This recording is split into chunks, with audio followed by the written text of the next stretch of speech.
हनुमान जी को लंका के समुद्र तक पहुंचाने वाली तपस्विनी कौन थी, जो श्री राम के दर्शन कर चली गई परमधाम?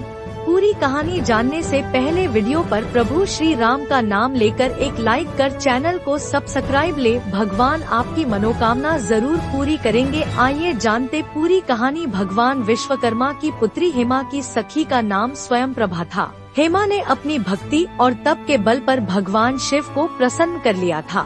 शिवजी ने प्रसन्न होकर उसे दिव्य लोक की प्राप्ति का वरदान दिया।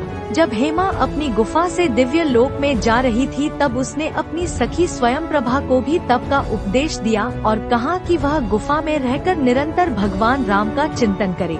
जब भगवान राम के दूत माता सीता को ढूंढते हुए गुफा में आए, तब उनका आदर सत्कार कर उन्हें प्रेम से खिलाना पिलाना।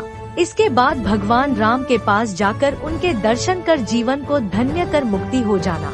अपनी सखी हेमा से उपदेश प्राप्त कर ही स्वयं प्रभा ने उसी गुफा में तपस्या शुरू की।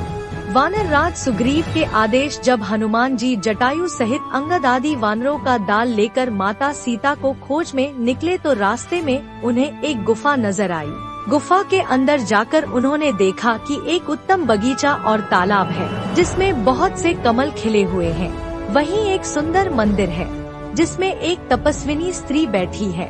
दूर से ही हनुमान जी सहित सभी ने उस महिला के समक्ष सिर नवाया और महिला के पूछने पर उन्होंने सब वृत्तांत कह सुनाया। तब उस तपस्विनी स्वयं प्रभा ने कहा कि जलपान करो और भांति भांति के रसीले सुंदर फल खाओ।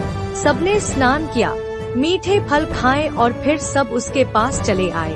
तब स्वयं प्रभा ने अपनी सब कथा कह सुनाई और कहा, मैं अब वहाँ जाऊंगी जहाँ श्री रघुनाथ जी हैं। फिर स्वयं प्रभा ने कहा कि तुम सब आंखें बंद करो और जब तुम आंखें खोलोगे तो तुम सब समुद्र के तट पर खुद को खड़ा पाओगे, जिधर माता सीता गई है। सभी ने ऐसा ही किया। तब स्वयं प्रभा ने अपने तपोबल से सभी को लंका तक पहुंचने के लिए समुद्र तट पर छोड़ दिया। इसके बाद स्वयं प्रभा वह स्वयं वहां गई जहां श्री रघुनाथ जी थे। उसने जाकर प्रभु के चरण कमलों में मस्तक नवाया और बहुत प्रकार से विनती की। प्रभु ने उसे अपनी अनपायिनी अचल भक्ति दी।